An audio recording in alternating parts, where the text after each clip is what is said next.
All right, we are good to go. Hello, everyone. Say hi when you guys hop on. As always, we want to know who is here to join us. I see them coming in. Deborah, Meg, Kathy. Say hello, guys. Those of Hello, you on guys. Facebook, feel free to comment.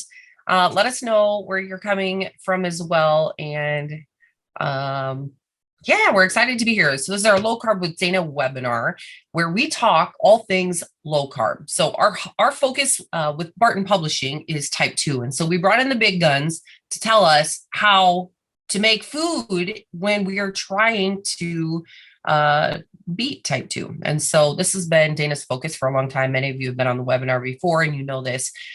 So feel free to ask questions. If you have questions about food or need some more ideas, let us know. Today, we're going to focus on fats. And I'm excited about this because, you hear the good and the bad about fats.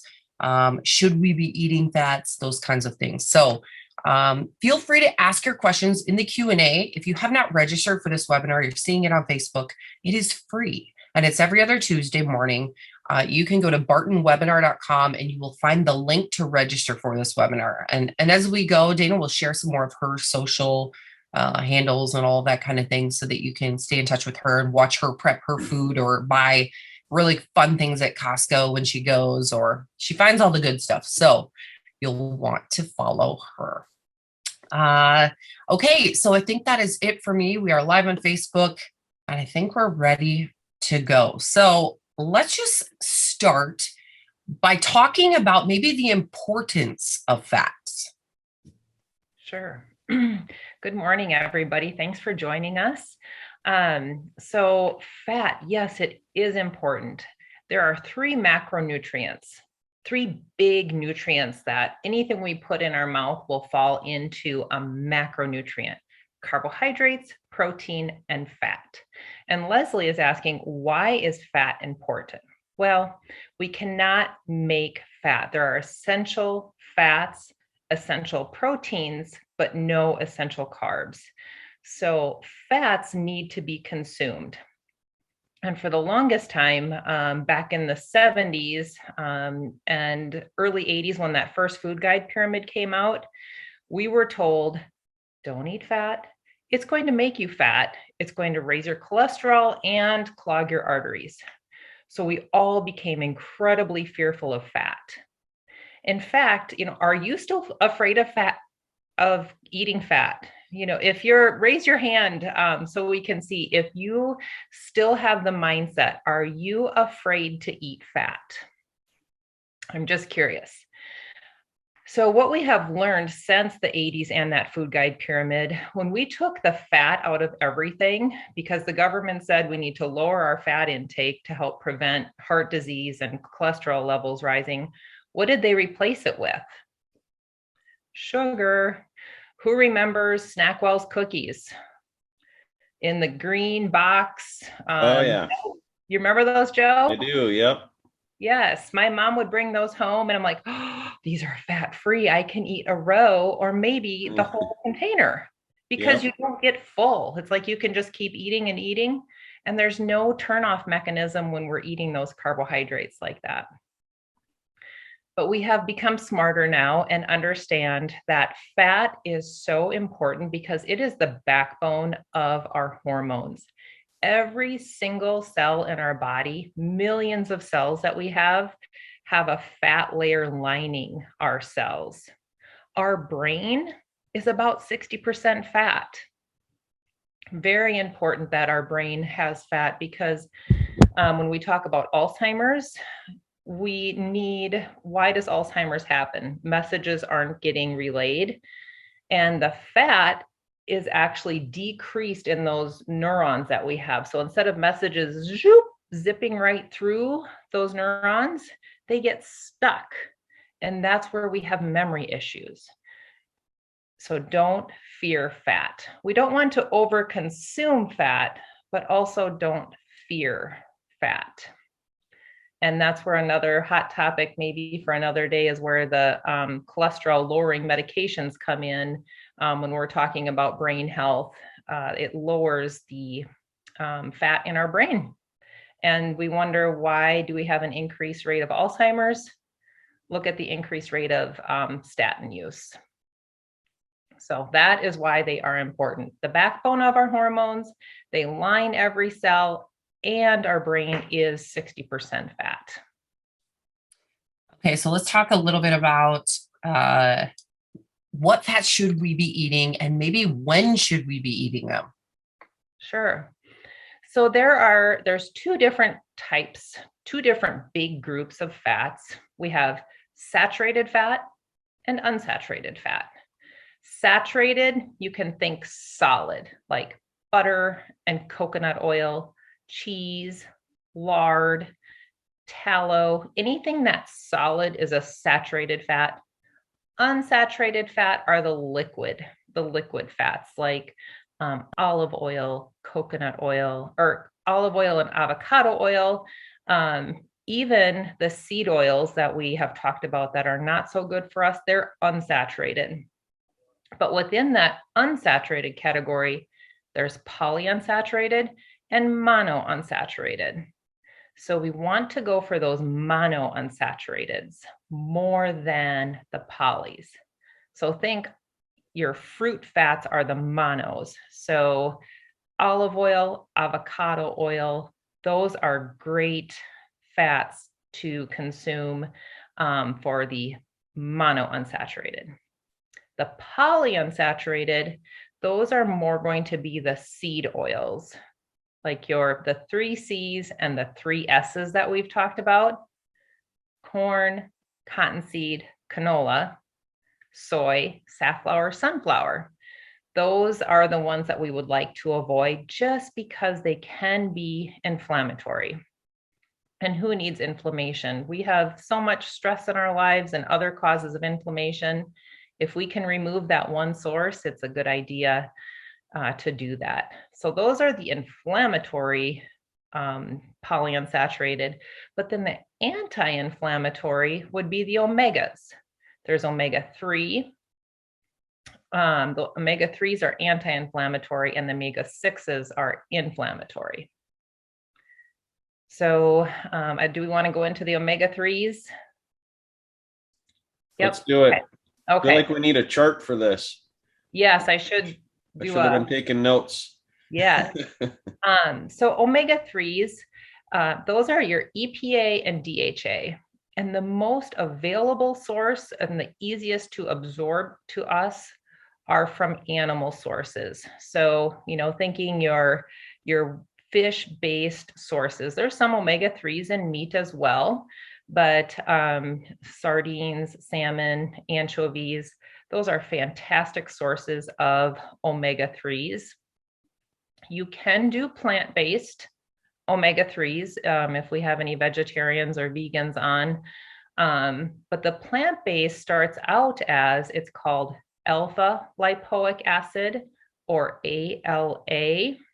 And that has to go through a conversion process to the EPA and DHA.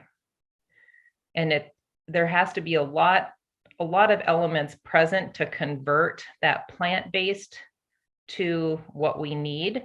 So it's possible, but just not as easy as if you would get it from an animal-based source. And if you can't get it in during the week, getting your fish, omega-3 supplementation is always an option. I like to see the EPA to DHA ratio. I love like 1,200 milligrams of EPA to at least 300 to 400 milligrams of DHA in a serving. That's a really great fish oil to take. So make sure you get it from a good source, because there's so many fish oils out there that really aren't fish oil. This is good. Meg says omega-3 plant-based, hemp, flax, perilla, not to be heated, which is good information. Yes, thank you for sharing that. Good point. It is always good to think about those things too, because even when you're putting oil in your pan, we've had this discussion before. It's come up before. Are you hurting yourself by what you're adding even into your pan? Are you adding vegetable oil to cook your vegetables? And just to be aware of those kind of things. I just often think about we think Frankenfoods, are foods, but there's also oils that are not quite real either. So just it's good to be aware of those things. Mhm. Okay, so we've talked, about some of these. Let's talk about, like, when I think of fats, I'm also thinking guacamole or Mhm. avocados. Yeah. How do we feel about those? Yes, and actually I grabbed, sorry, I don't have a table. I'm standing, and my desk is a dresser right now, so I have everything down below me. But Dana just moved. She's in the process. She moved out of her home, and so she's figuring out all of the things right now. But honestly, kind of it's makeshift. probably better for you. It's better for you to have a stand-up desk, so that's good. So I just have my daughter's dresser drawer pulled Yo. out, and I'm standing here. Perfect. Are you standing too, Joe? All right. Hey, side note, this note is for Joe. Joe, there are stand-up desks at Costco. I know two men who need to go get those today. Okay. Anyway. All right. Yes. When you stop by Costco and get if you like Kirkland butter, or a lot of times I have the Kerrygold butter. But so anyway, we were talking about avocados. So avocados, perfect source of fat. I love adding this to any meal, whether I'm having some deli turkey or on top of taco meat. This is your mono unsaturated fat. So avocado oil, good. Olives, olive oil, perfect. So these are liquid fats at room temperature in a bottle, whereas the saturated fats are solid, coconut oil and butter. And I'm not sure, I'm sure Dr. Saunders has done a lot of teaching on saturated fat and how we don't need to be as afraid as we used to. They did lift the limits on saturated or total fat intake, but they're still telling us to keep our saturated, so our butter, cheese, coconut oil, keep this limited to 10% of our calories, which is very challenging to do on a low carb diet. But with lab work, we're finding we're okay. There are people that respond in different ways to increase saturated fat. So you just have to do what's right for you. And, of course, discuss that with your doctor, what the best plan is. But just know that we are finding we tolerate more saturated fat, and to not fear it like we used to. I've heard this come up a few times, and I'm just curious if you have any thoughts about it. People will say, make sure that when you eat your fats, you're eating it with protein and not carbs, or make sure you eat your fats right away in the morning, or, do those things matter, and are they important? I would agree with that. Just our energy systems, where our body is either using fat for energy or carbs for energy. Protein's kind of that building block in the center. And if we combine fat and carbs, boom, there's where weight loss or weight gain comes in, or weight loss stalls, because we're combining these two together. And our body's like, all right, what do you want me to do? And then we end up just we're sugar burners, and we can never tap into that fat source. And when we combine carb and fat together, holy smokes, hyper palatable food, ice cream, pizza, high fat cheese, high fat, high carb crust, ice cream, high fat cream, a lot of sugar added, Reese's peanut butter cup, high fat, high sugar. I mean, there ends up being no turnoff mechanism when we're doing that combination. So absolutely, I love doing a protein and fat combo, especially at the start of our day.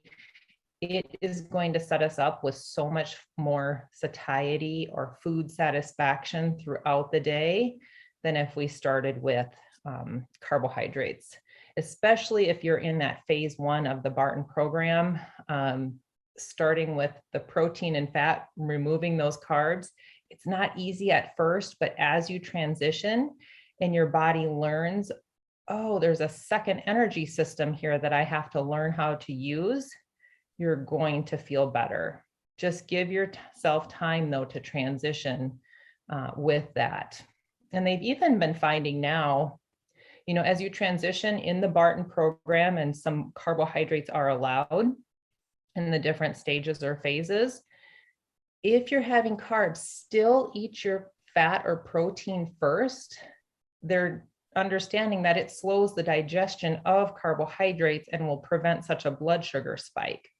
So that's just something to consider as you move along in your phases. So yes, absolutely. And, I think too, something we've talked about is, don't feel like you can't eat a lot of the things that you love. Like maybe you like to go to a Mexican restaurant and you want to have fajitas and you're used to having chips and guacamole, we had a family get together and we had spinach and artichoke dip and we ate it with cucumbers, like substitute some things so that you still get the stuff that you love. Really you can get queso if you need queso every once in a while. It can be low carb. And so just, get rid of the chips, which may be hard, but find something else. Like you can eat queso with just about anything. So yeah, we don't need to restrict ourselves. And I think, and we've learned that from you too, just coming up with different ideas for things. Oh, and Joe has a secret product. Are you unmuted? Yep. Show us they are. If you want chips, these are amazing. These Quest tortilla protein chips. Let's look at the back here. 4.5 grams of fat, which is interesting. 0.5 grams of saturated fat. So that means 4 grams of unsaturated fat. We'll have to ask about that. Yeah. 5 grams of carbs and 1 gram of fiber, but 19 grams of protein. Yep. So dip these babies in some queso and you're having a good day. So tell us your favorite flavors of those chips. So I'm glad you asked. So I like this ranch here. I also got this nacho cheese. These are pretty good. Let's see here. I've also got, so these Did you do a bulk spicy. Order? Huh? Did you do a bulk order? I may have bought, I buy like 12 bags at a time. Spicy sweet chili. These are a little spicy for me, like not my favorite. So, but I like the ranch #1 and these cheddar are pretty good as well. There's a taco flavor. That's good as well. That tastes kind of like beans. So if you like bean flavor. That's good to know. I love those Quest chips. They're coming out with more and more options.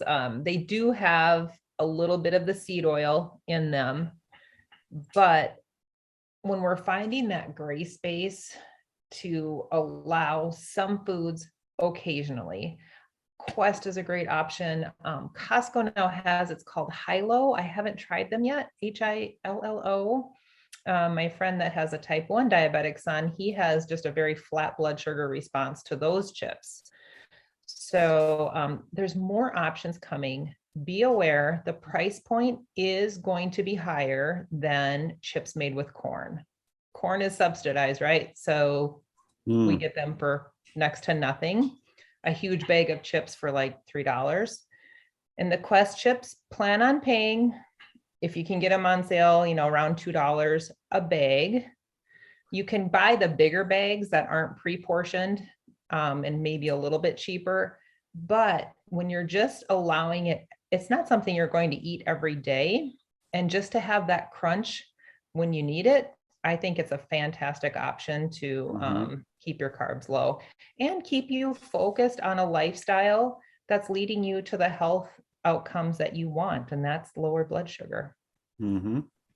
Okay. I was on mute earlier when I was talking and realized later, no wonder you guys weren't responding to my excitement about going to Costco today, but I get to go to Costco today with Leslie's husband, Tyler, and I'm kind of excited because I haven't been to Costco in at least 3 years, maybe more.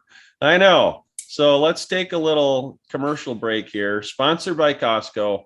Yeah. Okay, what am I looking for? I'm excited. Oh my goodness. Well, first of all, you need to bring a big vehicle. Okay. Warn you. All right. Okay. I can handle that.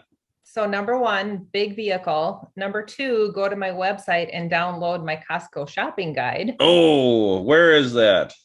I think it is at the bottom of my website. I don't have a pop-up, but it's at the bottom. It's a Costco or on my Instagram page in the tell everyone bio. your website, DanaCushingHealth.com, right? Exactly. Yep. There it is. Okay. Sweet. Costco list. Wow. So there you Okay. go. That's brownie points right there. What I love as far protein, I like protein to be the focus, and they have such great protein like already prepared. Of course, it's best to buy your one ingredient protein, which is steak, chicken, turkey, fish. But in a pinch, if we can have like breakfast chicken sausages in the morning that don't have bad seed oils in them or unhealthy fats, and you can get 16 grams of protein in one chicken sausage, they're amazing. It's Amylu, Amylu is a fantastic ready to go chicken sausage, and they have just a ton of flavors usually. So now I'll say that and they'll be out when you go today. But just look out for Amylu or Gilbert's. I love that protein option. Their produce and veggies it's great. Or fruits. I love that. How about some guacamole packs? That is because you just don't know. And the avocados at Costco, $6 or $5 for 6 of them.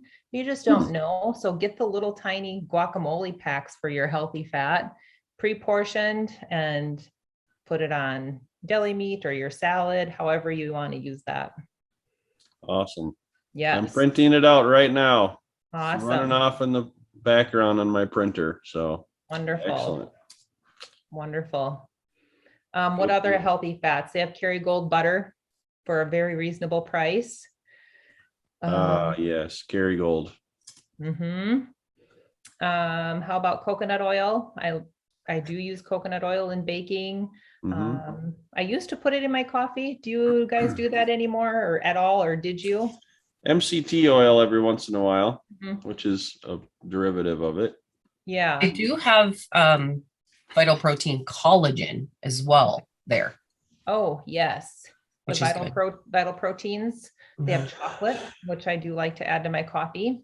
Me too.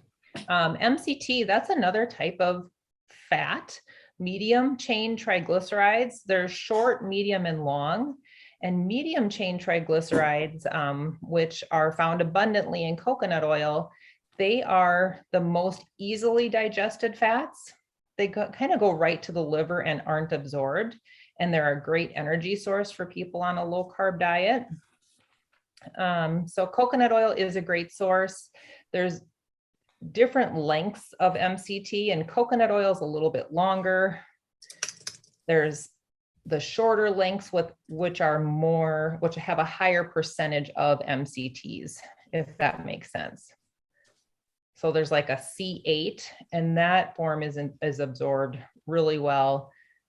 Coconut oil is a little bit more lauric acid, or I believe that's C12. Don't quote me on that one though. It's just how long of the carbon chains are attached. Okay, true or false? Eating fat makes you fat. Are you asking for a show of hands, or are you asking me? Let's pretend 4 people said yes, true, and the rest said false. Who's right? Well, I will say eating fat does not make you fat. We have been told that for a very long time. And look what's happened to the population of the United States. We are more obese than ever because we are not eating fat. And the fats we are eating are the unhealthy ones. It's the high carb, high fat is really the problem. But when you bring down those carbs and we eat fat for an energy source, it is going to help us burn body fat and become a fat burning machine. And then when you're ready to transition in your phases with this program, you can add some carbs in your body. We want flexibility. We want to be able to eat carbs or fat eventually. But at first, when you are eating fat, it does not make you fat as long as you're not overeating it. We can't go crazy and be putting gobs and gobs of fat in our coffee or on our plate. We have to be mindful of that, but just do not fear the fat like we used to. Yeah, I like the sayings that you have, the P for protein, prioritize protein. Yep. Feel full with fat. And I forget the carb one. So I'm glad you forgot it because I used to say control carbohydrates, and that's what Dr. Ben Bickman says is control. But sometimes that makes people end up in this black and white space, like control food, and then we feel deprived. So how about, this is what I've been saying lately, how about we be careful with the carbohydrates? There you go. So That's good. prioritize protein, feel full with fats, careful with the carbs. Mm-hmm. Yeah. Good. I like that. Do you have like a percentages of protein and grams and all of that you'd shoot for? What they're finding now is, so the recommended daily allowance for protein is set very, very low, and that's only to prevent disease, not optimal. So we're set at like 0.8 grams per kilogram, which is just way too low. I like to, because in the US we're pounds, right? So think of this, 1 gram of protein per pound of body weight. But let's say if you're 350 pounds, you're not going to eat 350 grams of protein. So then we'll set your protein to your ideal body weight, or we could even bring it down to like 0.7 grams per pound of body weight if you have a lot of body fat to lose. And if you're not resistance training, you could bring it down to that 0.7 rather than 1 gram of protein per pound. So let's say you're 160 pounds, you're an active lady who is lifting weights, you could easily do anywhere from 140 to 160 grams of protein per day if you didn't want to lose weight. If you wanted to get down to 140, dial that protein back just a little bit. But a great resource is dietdoctor.com. They were even very low fat or low carb, high fat, but they've brought in another expert and they are working on transitioning to a higher, a little more protein. So I'm not quite sure what Dr. Saunders thinks of that at this time, but I feel like there's kind of a shift beginning. Mm-hmm. I would say for me personally, that is like, even if I'm not feeling great, or I'm maybe not really losing, or maybe I just feel full or bloated or just heavier than normal, I always look back at what I've eaten for protein over the past few days. And I sometimes am not even halfway to where I should be. Like, it can be a struggle for me to get enough protein if I'm not mindful about it. Yeah. So that's something I really need to focus on and really take seriously. That's a really good point. And our bodies, we are wired to eat protein until we meet that threshold that we need. So if on the days that you're under eating protein, likely overeating carbs and fat. So when we can bring that protein to the center, then it helps balance out, carbs and fat, or if you're low carb, it'll even help balance out how much fat you're consuming. It's good. And I'll say this again. I was even at therapy the other day for my knee, and they were like, make sure you get a lot of protein in right after this. So it's really important for your body. Wonderful. Okay. We do have some questions here. Just a reminder, just a quick disclaimer. We aren't doctors. It's best to work with your doctor to figure out what works best for your body. But these are just ideas and recommendations. Okay. So hope that was brief enough. Let's see here. We have a question. Well, first of all, Loretta is saying, which two oils don't heat? Flax and that is it. And actually we have the response from one of our viewers. So let me find that message. I think Meg had kind of answered some of those too. Meg had said, okay, omega-3, plant-based, hemp, flax, perilla, not to be heated. And then she said, smoke point is a very important aspect when cooking fat. Avocado oil has a much higher capability than olive oil, which is only a moderate temperature oil. So never let cooking oil smoke. And I've probably done that. So me too. Sure. Let's see. And yes, Meg, we are big fans of the pastured butter. I even like Aldi, they have their own version, Trader Joe's. I swear when I was at Costco, there was their own version, but I might have been dreaming that. I think you're right, actually. It's Okay. is it blue. Like I'm going to have to double check that again, or Joe can be our spy today. Yeah, go look for the butter. Tyler will know where it is. Okay. Okay. And then we have another question. Let's see on Facebook. Okay, Bruce says, I've got cancer and I barely eat at all. I can't seem to lose weight. I get chemo shots in the stomach area that attaches too far and produces more fat cells. How does one combat this? Any thoughts on that? Well, when we're not eating, our metabolism slows down to adjust for nothing coming in. So when you can eat, and depending on what your doctor says, what's best for your digestion, highly dense calorie foods.